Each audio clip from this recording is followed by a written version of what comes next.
Como a estrutura define o sucesso da gestão de uma empresa? Já parou para pensar? Você que é empreendedor, tem um negócio, independente dele ser de pequeno, médio ou grande porte, você já pensou na estrutura da sua empresa? Questão organizacional, a questão do público que você trabalha, o fator humano, operacional, tudo. Você já pensou na parte de estruturação ou você vai levando como vai aí com a barriga, deixa a vida me levar, como fala o Zeca Pagodinho? Hoje eu recebo aqui no nosso estúdio as meninas Maristela Lou, Fernanda Taliba, da Aleph Gestão e Negócios, para falar um pouquinho sobre a importância dessa questão do cuidado com a estrutura. Ele define o sucesso ou o fracasso da sua empresa, se você não fizer nada e deixar indo como vai, seguindo a maré. Preciso começar elogiando o look delas, porque elas sempre abrilhantam o nosso estúdio, o nosso programa. Elas estão de pano da pele. Fernanda, é um prazer estar contigo, viu? Prazer é tudo nosso. Obrigado por estar aqui. Maristela, obrigado. Obrigada. Só vou registrar aqui, @pano da pele, @pano pro pessoal da pele. seguir roupas assim do P ao plus size. E de bem consigo mesmo, né? Consigo mesma, no caso. Confortáveis e qualidade. É isso aí. Mari, qual que é o impacto direto da estrutura organizacional no sucesso de uma empresa? Como que é essa estrutura sendo bem definida? Ela pode evitar problemas aí futuros na parte da gestão ou na parte até da produtividade? Como que você enxerga isso? Então, Cláudio, é um assunto tão simples, porém tão pouco praticado por muitas empresas. Até né? grandes. Até grandes. A gente assiste aí empresas que estão há muitos anos no mercado e que não têm uma estrutura organizacional, que é a espinha dorsal de qualquer empresa. Bem definido. Espinha dorsal. Exatamente. E essa espinha dorsal, ela começa com uma coisa muito simples e que as pessoas até negligenciam por acharem que é simples. Certo. Né? Que é um organograma.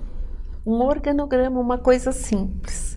Seria, o organograma não é a hierarquia da... Ele define a hierarquia dentro da empresa. Porque o organograma, principalmente, eu vou te dar um exemplo que é muito comum no Brasil, que o Brasil, nós somos um país onde a maior parte das empresas, 90% das empresas são familiares. Sim. E as empresas familiares, elas começam muito bem, elas dão certo, a família, né, os sócios entram na empresa e existe, a gente já falou várias vezes dessa relação familiar dentro da empresa, só que ela precisa ser definida através de um cronograma, de um organograma, porque o organograma, ele define em primeiro lugar os papéis de cada sócio, de cada um que está naquela sociedade. E isso é imprescindível para você fazer uma gestão eficaz. E cada um tem a sua responsabilidade ali. Cada um ter a sua responsabilidade, porque aí vamos imaginar, essa empresa, ela nasce, você estabelece esse organograma, mas eu não tenho a quantidade de pessoas que deveria ter. Não importa, você tem que começar a estruturar. Ou seja, esse já é um dos erros, né, Fernanda? Exato. Mas existem outros também que vão atrapalhando essa questão para a empresa ter uma estrutura mais sólida, além desse. Exatamente. A rotatividade, as pessoas não ficam, que é a palavra do momento, que é a questão do engajamento, né? Todo mundo fala. E a gente sempre já colocou aqui, quando fala de gestão do patrimônio humano, como engajar a sua equipe, como engajar as pessoas que estão trabalhando com você. E tem um outro ponto, Cláudio, que até a Maristela usou o nosso exemplo. Quando nós temos definidos, né, na nossa consultoria, o organograma, ou seja, os papéis de cada um. E as consultoras que vêm trabalhar conosco, elas enxergam essa realidade e elas sabem aonde elas estão alocadas e o papel que elas vão desempenhar. Então, clareza, né? Clareza. Então, assim, olha, eu estou trazendo um exemplo prático de uma empresa, né, de pequeno porte, aonde a estrutura organizacional está, ou seja, clara e definida para quem vem somar conosco. Né? Então, isso é muito importante. Eu estou falando de uma empresa pequena. E no exemplo que a Maristela trouxe, de uma empresa maior, onde isso não está definido, ela não consegue criar vínculos com as pessoas que trabalham ali. Então, quais são os vínculos? Aí falou assim, mas a empresa está constituída, a empresa tem muitos anos.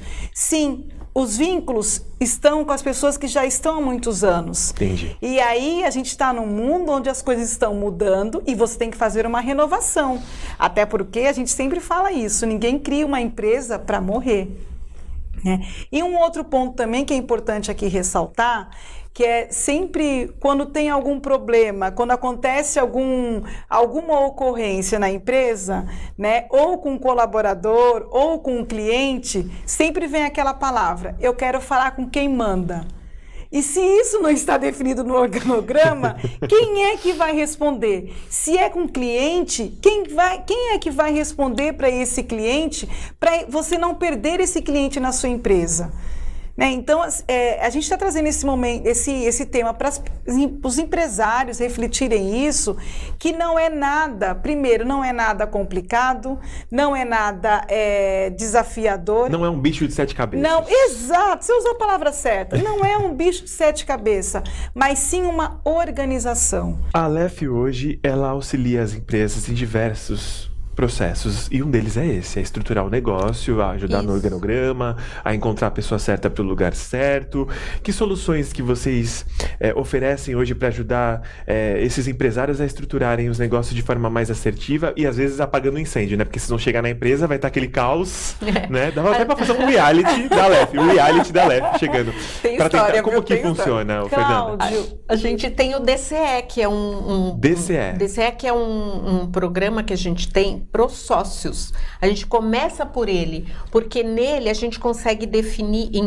Começa no topo. A gente identifica, né? A gente começa pela diretoria para identificar quais são os papéis. Muito bom. Muitas vezes você está num papel, mas você não é feliz com aquele papel. Você está ali, assumiu aquele papel, mas você pode ser muito mais do que aquilo produtivo em outro papel dentro dessa estrutura de organização.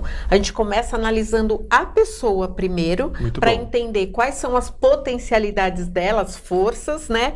E quais são os pontos de atenção que ela tem, ou o que ela precisaria desenvolver. Ou às vezes ela está no meio desse caos e ela não enxerga aquilo que ela poderia delegar ou que poderia outro sócio assumir esse papel. Então a gente começa fazendo o DCE, que é um trabalho especificamente com os sócios para identificar e definir esses papéis. A partir daí é que a gente vai construir o organograma para trazer essa clareza. E é muito legal e é muito satisfatório para a gente, porque quando a gente entrega o DCE, que daí a gente entrega um livro assim, né, com todo o trabalho que foi feito, e aí a pessoa olha e fala assim, nossa, né? Eu não tinha noção, tá aqui, tá na cara, né? O óbvio, né? Que a gente sempre fala, né? Tá aqui, ó. E é importante destacar, porque às vezes a empresa tem sócios e já está constituído com diretores na empresa, que ajudam nessa engrenagem, eles ajudam a empresa a funcionar. Então a gente aproveita e faz com todo mundo, que a gente fala que é a equipe tática, estratégica da empresa, né? E é importante também, Cláudio, ressaltar, porque às vezes tem empresas menores e que não tem sócio, né, Maristela? Sim. Então só tem uma única pessoa no comando, aí ele tem sempre que ele fala que é o funcionário ou colaborador que é o braço direito e esquerdo dele. Para essas empresas também a gente ajuda, e o DCE também ajuda essas empresas, porque é imprescindível você ter clareza na condução da gestão do seu negócio, porque é só assim realmente que o seu negócio vai ser perene e vai prosperar de forma sustentável. Muito bonito. Palavras de Fernanda Ataliba e Maristela Low da Aleph. Interessados, tem um negócio, marca uma reunião sem compromisso para você entender se ainda não ficou muito claro sobre o trabalho da Aleph e seja feliz com o seu negócio prosperando cada vez mais. Muito obrigado e parabéns pelo trabalho de vocês. Muito obrigada, Cláudio, mais uma vez.